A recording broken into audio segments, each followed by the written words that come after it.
Well, a busy month of sporting events and celebrations is leading to the seizure of more than $1 million worth of counterfeit goods sold illegally. The Secretary of State's office conducted several investigative sweeps across North Carolina, finding some of the items that you may have purchased at places like the State Fair.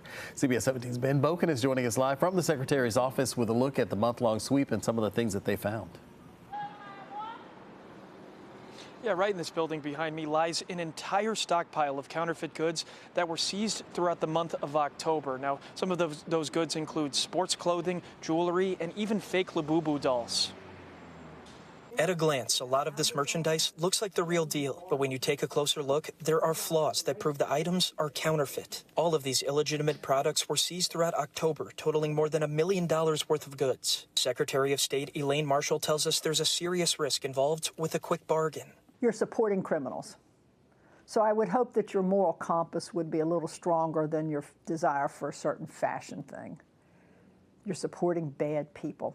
You're taking from other legitimate, hardworking people and store owners. Investigative sweeps during North Carolina A&T, Winston-Salem State, and North Carolina Central homecoming activities resulted in the seizure of an estimated $860,000 worth of goods. Much of the merchandise bore counterfeit collegiate and professional sports trademarks, as well as designer brands like Ray-Ban, Gucci, and Rolex. It's a criminal element. It's unfair to regular merchants. It's unfair to the state of North Carolina.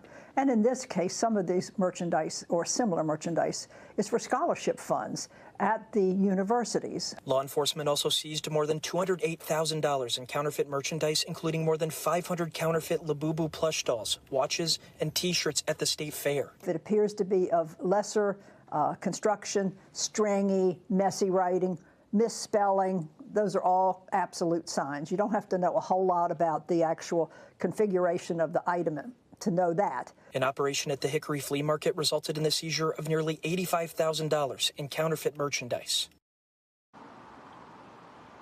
Secretary Marshall tells me that there were no arrests in any of these cases because the vendors voluntarily gave up their items. And she also tells North Carolinians to be on the lookout for counterfeit items like these because they can pose a risk to your health and to your safety.